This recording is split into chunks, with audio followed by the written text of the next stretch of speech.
Special education teacher Jody Bernesh and general education teacher Ann Davio share with us how they collaborate in order to design and deliver instruction in a consultant teaching model. In the funneling approach, the first thing we do is we take a look at the unit that's given to us from the curriculum, and then we call our our beautiful minding session. So we take the curriculum, we break up the teaching points, we see which pieces work together, we think about who the kids are and what their needs are, and we sort of map out a pacing guide that tells us what day we're going to start, what day we're going to end, and all the things that we want to accomplish over the course of that. So that's sort of like using that curriculum and creating a pacing guide together based on the knowledge of the kids we have sort of drives all the other decisions we make.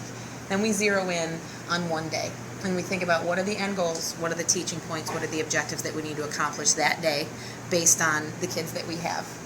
From there, we set out a plan of what the instruction is going to look like. We think about the gradual release. We talk about what pieces we're going to model.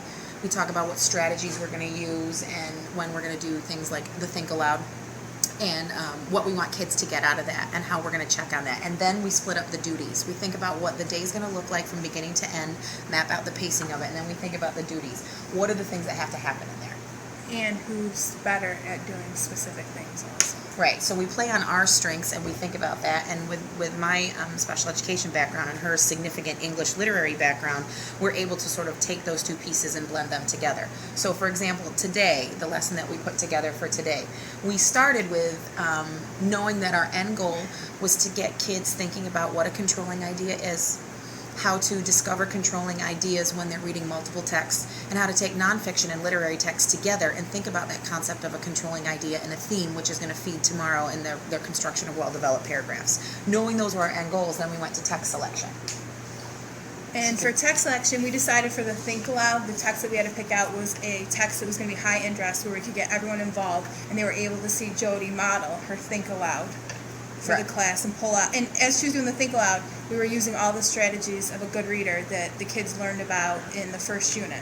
Yeah, and we said that as I did the Think Aloud, we are going to make sure we call attention and name those specific strategies again, because when we keep naming them over and over, kids start to use that language. For example, Rufus, he said something about the text and then he said, oh, wait, I just made a text-to-world connection, because we keep saying the language over and over. Brain to cause it, because the more we learn about it, the better equipped we are to prevent those types of things from happening again.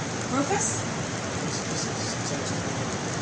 Thank you for making that connection. Basically, that is a text-to-world connection. Good evidence of a reading strategy. Yes. You know what? I'm glad you're reading the title, because the first thing we're going to do is we're going to do our first reading strategy that we learned about in the last unit. We're going to make some predictions. We're going to make some predictions based on the words and what we see. So let's take a look.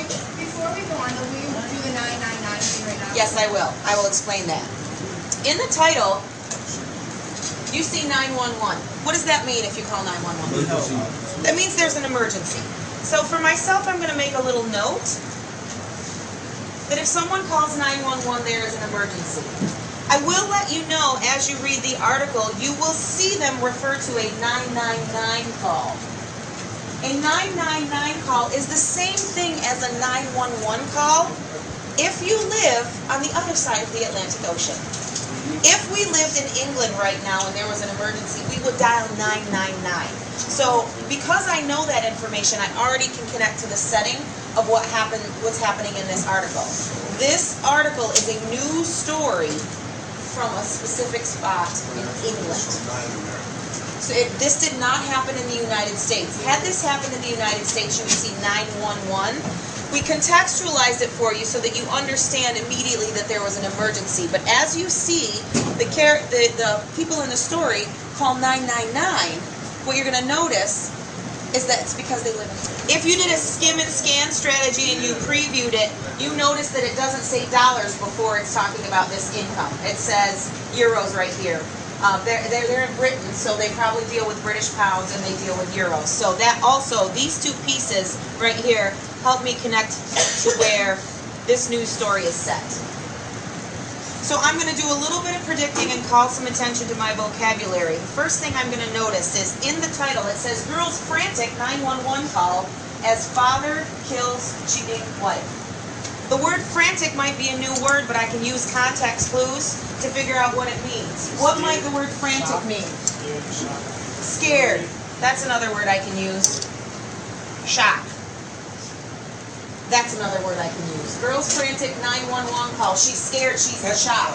I can already connect to who this person is that is the subject of this news story. Petrified is another great word. Thank you for sharing that. So what we're going to do is Miss Davio is going to read, and I'm going to annotate, and we're going to pause every now and then to do a little clarification around our annotations and make sure that we understand the way that this text is developing. To save her mother's life were captured in a recording of a traumatic 999 call, which was played to a court yesterday. Les Humes freaked out when his wife Madeline told him their marriage was over and she was replacing him in their €250,000 family. 3 pieces of nonfiction that were part of the curriculum that we wanted kids to read. But we knew that those were informational texts. And although some kids might be interested in it, the level of high interest and high motivation wasn't there. So we decided part of what we were going to do for scaffolding for specific students is to amp up the level of interest by finding a news article that had some of the similar themes that we could use as the think aloud to get them engaged and to get the energy level high and to increase that motivation to get all of the kids in the room to want to read the pieces of informational text that did accompany the curriculum unit. And we're going to lead them to make the conclusions we want them to make about themes in Othello, which is part of what we're doing in the Common Core curriculum right now. And then for the other 3 articles, the nonfiction articles, we decided that we were going to break it up by Lexile level because in the class we have some low, middle, and high-end readers. Our groups right now that we have the kids in are by their reading level as of right now, but we switch groups around all the time depending on the activities that we're having the kids do. So we had a lower, a middle, and a high Lexile level text that the kids read about jealousy, which was one of the themes that they're going to be encountering when we're reading Othello for our unit. Right, and the lower level text and all 3 of the texts have the same controlling idea, so kids are able to come up with the same conclusions and all participate in the teaching points and the objectives of the day, but they are set up and scaffolded so that all kids can access that information. The lower level texts were 1 page, and specifically for one student that has some issues with attending, we actually take the text and we copy it and paste it in Microsoft Word and reformat it so that we can blow it up a little bit bigger and play with the margins so that it physically is easier for the student to finger track and to follow. So you think about making sure that at the end of the day all the kids are getting the necessary information based on the data that we have and what we know about what their specific learning needs are. So I know that was long, and I know that it was chunky, but you guys used a whole bunch of strategies of good readers to make connections, to jump inside of it, to visualize, to predict, to question. And all of those things that are living in your brain right now are going to really well inform you as you move into the nonfiction section that's being placed in front of you. In your groups, you are going to get a text that is also nonfiction, but the genre of it's a little bit different. It is not a news story. What we read was a news story, which is written differently. Are you ready, Andrew? Okay. What you read before was a news story, but this time you're going to get an informational text. Each, of this that was put on your table. The informational text that you're going to get right now, each one of the 3 were written by a psychologist who specializes in relationships and how people's brains work and react to different events. Some of you will get how does jealousy affect relationships. Some of you will get jealousy the monster. And some of you will get jealousy in new relationships. Here's what your job is. Taking all of the strategies you just used when we did the Think Aloud, all the concepts around jealousy and relationships that are living actively in your brain from what you just read. And I want you to connect it to what you're going to read in your groups. You have 2 tasks. Task number 1, we're going to put 10 minutes on the timer.